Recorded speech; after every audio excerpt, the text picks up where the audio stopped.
Hey, I'm Cheryl, and this is POTUS, Ponderings of the Unwavering Spirit in Me. I've had a lot to ponder over my lifetime because I've had a lot of instances where I felt less than enough. Um, I don't feel that way anymore, just so you know, and I want to share with you something that happened to me recently. It's kind of a funny story. I always wanted to be a pink lady, if you can believe that. I just want to love people. I just want to let people know that they're loved. And sometimes when there are people in the hospital, they're having a really rough time, and knowing that somebody cares about them, uh, I think is a good way to demonstrate love. So I've always wanted to be a pink lady, but I've never taken the time to do it because I always felt like I had to earn a living. I had to provide for my family. I had to raise my kids. I had to do so many things that I never felt like I could take the time to be a pink lady. Well, I'm still in the position where I really need to earn a living, so I'm selling cars. But I did ask my boss if I could be a pink lady. He said, "You can do whatever you want on your own time." And I explained that, being a pink lady means you have to be there one day a week, 4 hours a day, Monday through Friday. They don't pink lady when I'm not at work. So uh, he agreed. So I was so excited, and I went to the hospital and talked to the lady who's the director of the Pink Ladies, and she was excited to see me. They always need volunteers, and she set me up for orientation.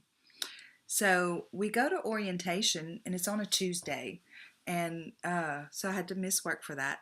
Anyway, we go to orientation, and we're sitting in this room waiting for it to start, and there's this lady sitting there with a cart. And the cart has a bunch of vials and uh, all kinds of stuff that made me nervous.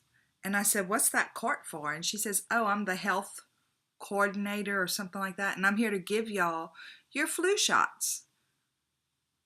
I said, "What? I don't take flu shots. I don't take shots. I'm scared of needles." and, and she said, "Oh no, everybody, if you work here or if you volunteer here, you have to have a flu shot." And I started getting really nervous. I mean, I started feeling this like a panic attack coming on. And I said, I can't do a flu shot. And so I said, "Look," I said, "can I just sit through orientation? Then I can talk to the volunteer coordinator about this flu shot thing because I can't do it. Maybe I can just work in the gift shop or something." So anyway, uh, she says, "Okay," so she's proceeding down the other side of the room to give flu shots. And she starts with the first little girl, and like I have to turn away because I'm so nervous about this needle and this shot. And so I turn away, and I'm sitting there, and I'm getting hot, and my chest is getting heavy, and next thing I know, I have tears coming down my face, and they're coming in my eyes right now, but it's because I'm just laughing at myself. So anyway, but that day I was not laughing at myself, and I was so embarrassed because I was so scared about this shot. And so uh she finished with that lady, and or that side. She came over to my side, and she was going to meet the lady right next to me. And this elderly lady behind me says, "It's not a big deal, honey. You just turn your head and act like it's not happening." I'm thinking to myself, I'm 52 years old. I've been approached with shots before. I can't do this.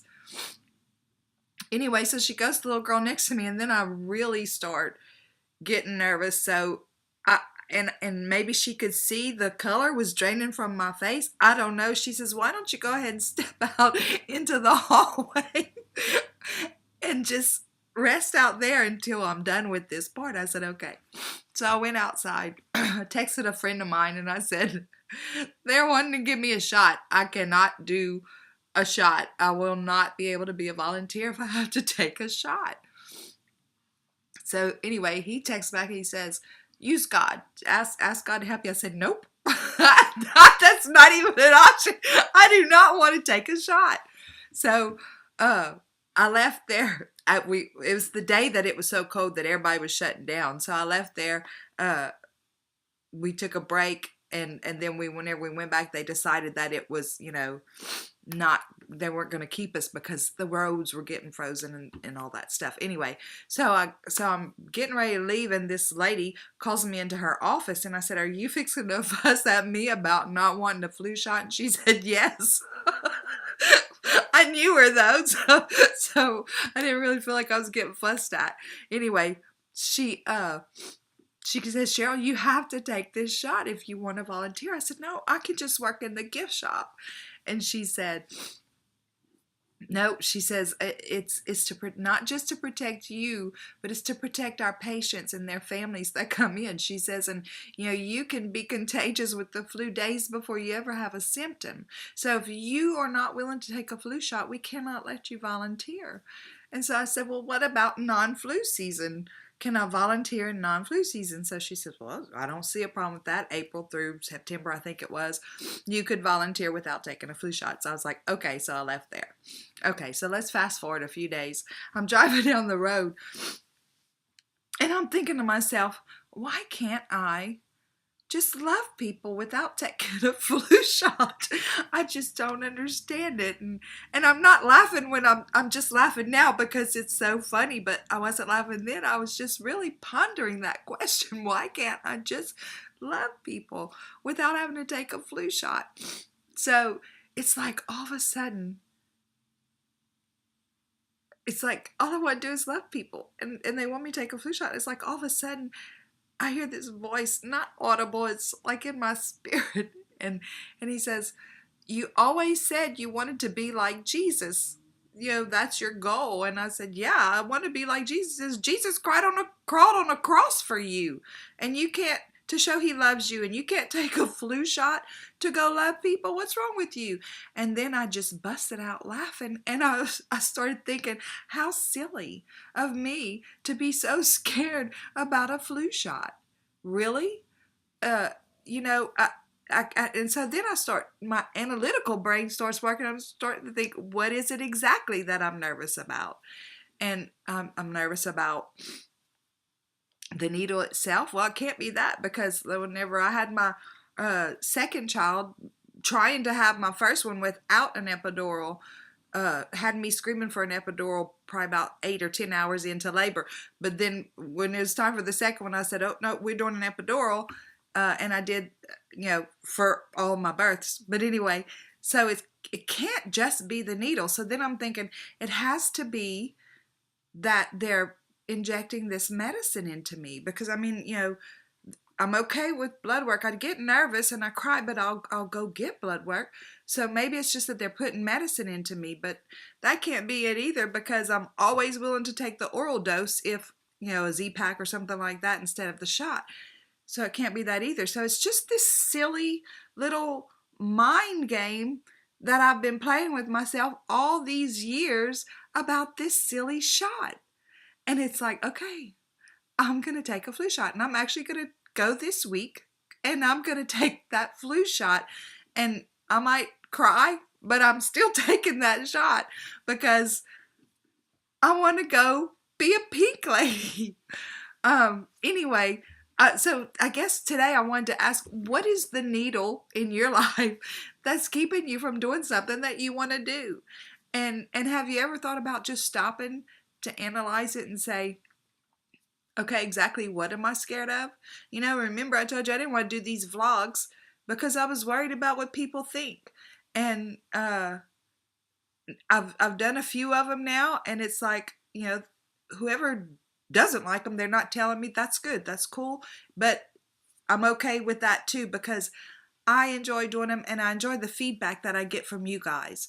It's really exciting to me. That we can have a dialogue and a conversation about this thing we call life, and the God in our lives, and how much he really loves us, and he communicates with us, even like going down the road thinking, what is this thing? Why do I have to have a flu shot just to go love people? And I mean, he was kind of sarcastic when he said, Jesus just wanted to love people too, so he crawled on a cross to show you how much he loves you. I mean, really? You're going to be scared of a needle? Anyway, what's your needle? Is it something silly like that?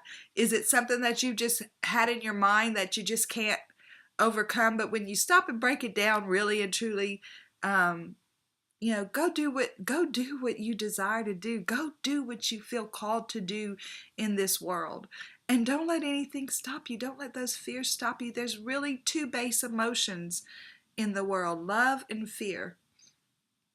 Love was prompting me to go be a pink lady, and fear was trying to keep me from it.